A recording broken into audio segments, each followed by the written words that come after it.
ਭਾਈ ਗੁਰਸ਼ਰਨ ਸਿੰਘ ਜੀ ਲੁਧਿਆਣਾ ਵਾਲਿਆਂ ਦੀ ਰਸ ਭਿੰਨੀ ਆਵਾਜ਼ ਵਿੱਚ ਹਰ ਵੇਲੇ ਕਥਾ ਕੀਰਤਨ ਅਤੇ ਸਿਮਰਨ ਦਾ ਆਨੰਦ ਮਾਣਨ ਲਈ ਭਾਈ Gursharan Singh ji official channel YouTube ਨੂੰ ਸਬਸਕ੍ਰਾਈਬ ਕਰੋ ਅਤੇ ਨਵੇਂ ਕੀਰਤਨ ਵੀਡੀਓਜ਼ ਲਈ ਬੈਲ ਆਈਕਨ ਨੂੰ ਜ਼ਰੂਰ ਦਬਾਓ ਅਤੇ ਆਲ ਨੂੰ ਸਿਲੈਕਟ ਕਰੋ।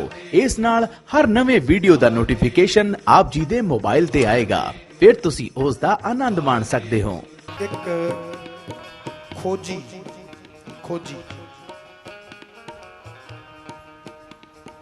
किसी चीज की तलाश दे विच,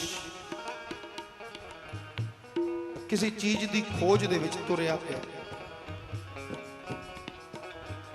बड़ी मेहनत मशक्कत, बड़ा खौफनाक जंगल तय करता होया, पहाड़ नाले टिब्बे टोए पार लंघदा लंघदा लंघदा लंघदा अपने टिकाणे तक पहुंच गया। वो खजाने की तलाश कर रहा सी, खजाने खोजी खजाने सुनिया सी उन्हें उस खजाने बारे तो तलाश कर रहा सी। खजाना मिल गया और क्या चमत्कारी खजाना सी।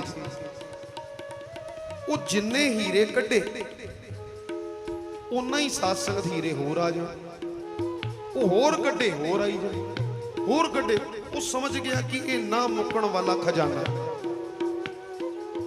कहते भाई मैं तो खजाना लभ लिया, हुण क्यों ना आवे जिस देश च मैं रहना, मैं उत्थे जाके अपने बंदियां नूं दसां, शहर दे वसनीकां नूं दसां, ताकि वो भी अमीर बन जाण, वो भी अमीर बन जाण। हुण रस्ता बड़ा बिखम सी, बड़ा पैंडा बिखम सी, बिखड़ा पैंडा सी। नदियां नाले पहाड़ टिब्बे टोए खाइयां बड़ा कुछ लंघ के जाना पैदा। अनजान बंदा आवे ते रस्ता भुल जावे। उन्हें की कीता कि लोगों की भलाई वास्ते कि अगर वो अपने देश तो चलन ते खजाने तक किवें पहुंचणगे, कहंदे क्यों ना होवे मैं एक किताब लिखां, किताब कि खजाने तक पहुंचण दा रस्ता, एक किताब लिखां। उन्हें किताब लिखनी शुरू की। जिमें जिमें लंघदा जा रहा, वापस आंदा जा रहा, वो किताब बनाई जा रहा, लिखता जा रहा कि भाई इथों सज्जे मुड़ना, इथों खब्बे मुड़ना, इत्थे पहाड़ आएगा, वो टप के इदा, इत्थे टोआ आएगा, इत्थे खाई आएगी, इनू इदा पार करना, इदा नाल नाल हल भी दसी जा रहा है। इस खाई नू इदा पार सौखा किया जा सकता है, इधर टोआ है, इस टोए नू इदा टपया जाएगा, इधर ये बड़ा खतरनाक चीज़ है, तुहानू लगदी कुछ होर होएगी पर है बहुत खतरनाक, इहदे विच नहीं पैना, इधर दी लंघ जाना है, आ करना। वो हर चीज़ लिखी जा रही। ते साध संगत जदों वो अपने देश पहुंचे, उन्हें जदों जाके दसिया कि मैं खजाने की भाल की, उस खजाने तक जान लई आ एक किताब एक किताब दियां मैं बड़ियां कॉपियां बना दांगा, कल्ले कल्ले दे घर च दे देंगा, ते तुसी एक खजाने दी किताब लैके तुर पो जाओ। और इहदे विच हल लिखे हुए ने, किहड़ी खाई तो किदां बचना है, किहड़े टोए तो किदां बचना है, किहड़ी विपता तो किदां बचना है, सब कुछ लिखा है। बई तुसी हो आओ, और ना मुकण वाला खजाना है, ना मुकण वाला। कहंदे मैं तो लै आया जिन्ना लैना सी, पर मैं चाहना तुहाडा घर भी भर जावे, तुहाडी जिंदगी भी खुशियां ते खेड़े दे विच। कहंदे जाओ एक खजाना लैके आओ। सारियां दे घर एक एक किताब दे, सारियां ने बहुत सत्कार कीता, बहुत सत्कार कीता कि बई तुसी बड़ी मेहनत दे नाल, बड़ी साडे भावना दे नाल बई ये तुसी किताब तैयार कीती है, किन्ना तुसी वड्डा उपराला कीता, इदां इदां कह के सारे ने बड़ा सत्कार किया। उन्हों का भी सत्कार किया, उस गुरमुख का, खोजी का, ते किताब का भी सत्कार किया। हुण साध संगत वो खोजी कहना मैं कुछ सालों लई बाहर जा रहा, ते तुसी एक किताब के सहारे खजाने तक पहुँच जाओगे, खजाना कढ़ के मौजा माणो। जदों कुछ सालों बाद वापस आ रहे हैं अपने देश, ते सोचदा कहना जी हुण तां मेरा देश ते सारे वसनीक जितने ने वो मालो माल हो गए होने, सुख नचदे होणगे उन्हां दे घर। ਖੇੜੇ ਨੱਚਦੇ ਹੋਣਗੇ, ਹਰ ਸੁੱਖ ਸਹੂਲਤਾਂ ਉਹਨਾਂ ਦੇ ਕੋਲ ਹੋਣਗੀਆਂ, ਕੋਈ ਝਗੜਾ ਨਹੀਂ ਹੁੰਦਾ ਹੋਏਗਾ। ਜਦੋਂ ਸਾਧ ਸੰਗਤ ਆਇਆ ਤੇ ਦ੍ਰਿਸ਼ ਦੇਖ ਕੇ ਹੈਰਾਨ ਉਦਾਂ ਹੀ ਸਾਧ ਸੰਗਤ ਲੜਾਈਆਂ, ਝਗੜੇ, ਈਰਖਾ, ਕਲਪਨਾ, ਦੁੱਖ, ਰੋਗ, ਤਕਲੀਫਾਂ, ਉਹ ਹੈਰਾਨ ਦੇਖ ਕੇ ਕਿ ਬਈ ਇਹ ਕੀ ਗੱਲ ਬਣੀ, ਇਹ ਕੀ ਗੱਲ ਬਣੀ। ਜਦੋਂ ਸਾਧ ਸੰਗਤ ਉਹ ਆ ਕੇ ਵੇਖਦਾ, 1 ਮਿੰਟ 'ਚ ਸਮਝ ਗਿਆ ਕਿ ਇਹਨਾਂ ਨੇ ਉਹ ਕਿਤਾਬ ਖੋਲ ਕੇ ਵੀ ਨਹੀਂ ਦੇਖੀ ਹੋਣੀ। ਆਖੋ ਸਤਨਾਮ ਵਾਹਿਗੁਰੂ। ਖੋਲ ਕੇ ਵੀ ਨਹੀਂ ਦੇਖੀ ਹੋਣੀ। ਕਹਿੰਦੇ ਇੰਨਾ ਮਨ ਨੂੰ ਮਤਲਬ ਉਹਦੇ ਠੋਕਰ ਵੱਜੀ, ਇੰਨਾ ਮਨ ਦੁਖਿਆ, ਅੱਖਾਂ 'ਚ ਅਥਰੂ ਆ ਗਏ। ਜਦੋਂ ਸਾਰਿਆਂ ਨੇ ਵੇਖਿਆ ਕਿ ਇਹ ਤਾਂ ਉਹੀ ਖੋਜੀ ਜਿਨੇ ਐਡੀ ਖੋਜ ਕਰਕੇ ਸਾਡੇ ਲਈ ਕਿਤਾਬ ਲਿਖੀ ਸੀ ਖਜ਼ਾਨੇ ਤੱਕ ਪਹੁੰਚਣ ਦੀ, ਸਾਰਿਆਂ ਨੇ ਘੇਰ ਲਿਆ, ਬੜਾ ਸਤਿਕਾਰ ਕੀਤਾ, ਬੜਾ ਮਾਣ ਕੀਤਾ ਜੀ, ਉਹਦਾ ਬਹੁਤ ਵਡਿਆਈ ਕੀਤੀ। ਉਹਦੇ ਵਿੱਚੋਂ ਮੁਖੀਏ ਨੇ ਕਿਹਾ, ਕਹਿੰਦੇ ਜੀ ਤੁਸੀਂ 2 ਲਫ਼ਜ਼ ਸਾਡੇ ਲਈ ਬੋਲੋ, ਸਾਡੇ ਲਈ 2 ਲਫ਼ਜ਼ ਬੋਲੋ। ਉਹਦਾ ਗੱਚ ਭਰਿਆ, ਅੱਖਾਂ ਭਰੀਆਂ, ਤੇ ਉਹਨੇ 2 ਲਫ਼ਜ਼ ਕੀ ਬੋਲੇ? ਕਹਿੰਦਾ ਮੈਨੂੰ ਬਹੁਤ ਅਫਸੋਸ ਹੋਇਆ, ਬਹੁਤ ਅਫਸੋਸ।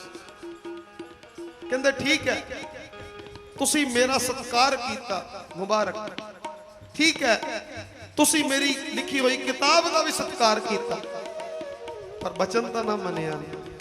ਬਚਨ ਮੈਂ ਚਾਹੁੰਦਾ ਸੀ ਤੁਸੀਂ ਖੇੜੇ 'ਚ ਆਓ, ਤੁਹਾਡੇ ਘਰ ਖੁਸ਼ੀਆਂ ਨੱਚਣ, ਆਨੰਦ ਤੁਹਾਡੇ ਘਰ ਹੋਵੇ, ਕਲਪਨਾ ਦੂਰ ਹੋ ਜਾਏ, ਸਭ ਤੁਹਾਡੇ ਘਰ ਮੇਰਾ ਹੀ ਮੇਰਾ ਵਰਤ, ਪਰ ਤੁਸੀਂ ਉਹ ਕਿਤਾਬ ਖੋਲ ਕੇ ਵੀ ਨਹੀਂ ਦੇਖਿਆ, ਬਸ ਸਤਿਕਾਰ ਹੀ ਕਰਦੇ ਰਹੇ। ਸਾਧ ਸੰਗਤ ਜਦੋਂ ਦਾਸ ਨੇ ਆ ਸਾਰੀ ਮੈਂ ਪੜ੍ਹੀ ਸੀ ਨਾ ਵਾਰਤਾ, ਤੇ ਅਖੀਰ 'ਚ ਉਹਨਾਂ ਨੇ ਫਿਰ ਕੀ ਲਿਖਿਆ? ਕਹਿੰਦੇ ਜਿਹੜਾ ਉਹ ਖਜ਼ਾਨਾ ਉਹ ਪਰਮੇਸ਼ਰ ਹੈ। ਆਖੋ ਸਤਨਾਮ ਵਾਹਿਗੁਰੂ। ਉਹ ਪਰਮੇਸ਼ਰ, ਤੇ ਸਤਿਗੁਰ ਜੀ ਨੇ ਉਸ ਪਰਮੇਸ਼ਰ ਤੱਕ ਪਹੁੰਚਣ ਲਈ ਸਾਨੂੰ ਸ੍ਰੀ ਗੁਰੂ ਗ੍ਰੰਥ ਸਾਹਿਬ ਮਹਾਰਾਜ ਜੀ ਦੇ ਦਿੱਤੇ। ਆਖੋ ਸਤਨਾਮ। ਧਿਆਨ ਨਾਲ ਸਮਝਣਾ, ਉਸ ਪਰਮੇਸ਼ਰ ਤੱਕ ਪਹੁੰਚਣ ਲਈ ਬੜੇ ਟੋਏ, ਬੜੇ ਟਿੱਬੇ, ਬੜੀਆਂ ਖਾਈਆਂ, ਬੜਾ ਕੁਝ ਅੰਦਰ, ਬਹੁਤ ਕੁਝ। ਸਾਧ ਸੰਗਤ ਕੋਈ ਸੌਖਾ ਨਹੀਂ ਪ੍ਰਾਪਤੀ ਹੋ ਜਾਂਦੀ, ਬੜੀਆਂ ਖਾਈਆਂ ਤੋਂ ਬਚਣਾ ਪੈਂਦਾ, ਮੈਂ ਮੇਰੀ ਤੋਂ ਬਚਣਾ ਪੈਂਦਾ, ਬੜਾ ਕੁਝ। ਸਾਧ ਸੰਗਤ ਤੇ ਸਤਿਗੁਰੂ ਜੀ ਕਹਿੰਦੇ ਨੇ ਮੈਂ ਤੈਨੂੰ ਲਿਖਤ 'ਚ ਦੇਣ ਲੱਗਾ, ਸ੍ਰੀ ਗੁਰੂ ਗ੍ਰੰਥ ਸਾਹਿਬ ਮਹਾਰਾਜ ਤੈਨੂੰ ਦਿੱਤਾ। ਉਹ ਭੋਲਿਆ ਤੂੰ ਸਾਰੀ ਜ਼ਿੰਦਗੀ ਸਤਿਕਾਰ ਕਰਦਾ ਰਿਹਾ, ਮੁਬਾਰਕ ਕਰ ਸਤਿਕਾਰ, ਮੁਬਾਰਕ। ਪਰ ਕਦੇ ਖੋਲ ਕੇ ਵਿਚਾਰ ਕੇ ਪੜ੍ਹ ਤਾਂ ਲੈਂਦਾ। ਕਹਿੰਦਾ ਜੇ ਪੜ੍ਹ ਲੈਂਦਾ, ਤੁਰਨਾ ਸ਼ੁਰੂ ਕਰ ਦਿੰਦਾ, ਵਾਹਿਗੁਰੂ ਖਜ਼ਾਨੇ ਤੱਕ ਆਪਣੇ ਆਪ ਹੀ ਪਹੁੰਚ ਜਾਂਦਾ। ਕੋ ਸਤਨਾਮ ਵਾਹਿਗੁਰੂ, ਪਹੁੰਚ ਜਾਂਦਾ। ਸਤਿ ਸ਼੍ਰੀ ਅਕਾਲ। ਪਰ ਹੋਇਆ ਕੀ ਜੀ, ਹੋਇਆ ਕੀ? ਅਸੀਂ ਸਤਿਕਾਰ ਕਰਦੇ ਰਹੇ, ਮੁਬਾਰਕ। ਇਹ ਨਹੀਂ ਸਤਿਕਾਰ, ਸਤਿਕਾਰ ਰੱਜ ਕੇ ਕਰਨਾ। ਸਾਡੇ ਸਤਿਗੁਰੂ ਜੀ ਨੇ ਸ੍ਰੀ ਗੁਰੂ ਗ੍ਰੰਥ ਸਾਹਿਬ ਮਹਾਰਾਜ ਸਤਿਕਾਰ, ਪਰ ਜੇ ਖਾਲੀ ਸਤਿਕਾਰ ਤੱਕ ਰਹਿ ਗਏ ਔਰ ਬਚਨ ਮੰਨਿਆ ਹੀ ਨਹੀਂ, ਖਾਲੀ ਸਤਿਕਾਰ ਤੱਕ ਰਹਿ ਗਏ ਔਰ ਸਾਧ ਸੰਗਤ ਗੁਰੂ ਦਾ ਬਚਨ ਮੰਨਿਆ ਹੀ ਨਹੀਂ। ਪੁੱਤਰ ਪਿਓ ਦੇ ਪੈਰ ਵੀ ਘੁੱਟਦਾ, ਸੇਵਾ ਵੀ ਕਰਦਾ। ਜਦੋਂ ਬੱਚਾ ਤੁਰਨ ਲੱਗਦਾ, ਹਾਂਜੀ, ਉਹ ਪੁੱਤਰ ਬਹੁਤ ਸਤਿਕਾਰ ਕਰਦਾ ਆਪਣੇ ਪਿਓ ਦਾ। ਜਦੋਂ ਪੁੱਤਰ ਬਾਹਰ ਤੁਰਨ ਲੱਗਦਾ ਤੇ ਪਿਓ ਕਹਿੰਦਾ ਬੇਟਾ ਫਲਾਣੀ ਚੀਜ਼ ਦੀ ਲੋੜ ਹੈ, ਲੈ ਆਈ, ਲੈ ਆਈ। ਹੁਣ ਬਾਹਰ ਗਿਆ, ਘਰ ਆਇਆ, ਪਿਓ ਕਹਿੰਦਾ ਲੈ ਆਇਆ, ਕਹਿੰਦਾ ਜੀ ਭੁੱਲ ਗਿਆ, ਭੁੱਲ ਗਿਆ, ਚੱਲ ਕੋਈ ਨਹੀਂ। ਦੂਜੇ ਦਿਨ ਫਿਰ ਕਹਿੰਦਾ ਆ ਚੀਜ਼ ਦੀ ਲੋੜ ਹੈ, ਲੈ ਆਈ। ਫਿਰ ਵਾਪਸ ਆਇਆ, ਲੈ ਆਇਆ, ਭੁੱਲ ਗਿਆ। ਤੀਜੇ ਦਿਨ ਆ ਕੰਮ ਕਰਦਾ ਚਲਾ ਜਾਈ, ਆ ਕੰਮ ਕਰਦਾ ਆ ਜਾਈ, ਕੀਤਾ ਹੀ ਭੁੱਲ ਗਿਆ, ਨਹੀਂ ਕੀਤਾ। ਉਹ ਕਹਿੰਦਾ ਤੇਰੇ ਸਤਿਕਾਰ ਨੂੰ ਮੈਂ ਕੀ ਲੈਣਾ ਜੇ ਤੂੰ ਬਚਨ ਹੀ ਨਹੀਂ ਮੰਨਦਾ। ਆਖੋ ਸਤਨਾਮ। ਨਾ ਬਚਨ ਮੰਨ ਕੇ ਤੂੰ ਕਲਪਾਇਆ ਮੈਨੂੰ। ਉਹ ਪਿਓ ਕਹਿੰਦਾ ਕਲਪਾਇਆ, ਕਹਿੰਦਾ ਤੇਰੇ ਸਤਿਕਾਰ ਨੂੰ ਮੈਂ ਕੀ ਕਰਨਾ ਜੇ ਮੇਰਾ ਬਚਨ ਹੀ ਨਹੀਂ ਕਮਾ ਸਕਦਾ ਤੂੰ। ਤੇ ਸਾਧ ਸੰਗਤ ਠੀਕ ਹੈ, ਸ੍ਰੀ ਗੁਰੂ ਗ੍ਰੰਥ ਸਾਹਿਬ ਮਹਾਰਾਜ ਦਾ ਸਤਿਕਾਰ ਰੱਜ ਕੇ ਕਰਨਾ ਹੈ ਜੀ, रज पातशाह कहते ने आज्ञा भई अकाल की तबे चलायो पंथ सब सिखन को हुक्म है गुरु मान्यो गुरु ग्रंथ जी मान्यो प्रगट गुरां की प्रगट करके जानना सत्कार उदा ही करना ये नहीं कि आप सत्कार नहीं सत्कार रज के प्रगट गुरां की दे पर सतगुरु जी इस तो अगली गल करते हैं जो प्रभ को मिल बोच है जेड़ा प्रभु नू मिलना चाहता है जेड़ा उस खजाने तक पहुंचना चाहता है ते सतगुरु जी ने इत्थे सत्कार नहीं बोलिया ना सत्कार पिछे तक सी प्रगट गुरां की इत्थे तक अगली शर्त रखती जे प्रभु नू मिलना ही जो प्रभ को मिल बोच है खोज शब्द में ले आखो सतनाम प्रगट गुरां की दे तो मनना है प्रगट गुरां की दे करके सत्कार भी करना है पर जे उस वाहिगुरु खजाने तक पहुंचना चाहना है बंदिया फिर खोज शब्द में ले खोज खोज विचार विचार के पढ़ बाणी नू ताकि समझ लग सके मैं हाथ बन बेनती करन लगा साध संगत जी मैं मेरी तो ऊपर होके ये उपराले च सहयोग दो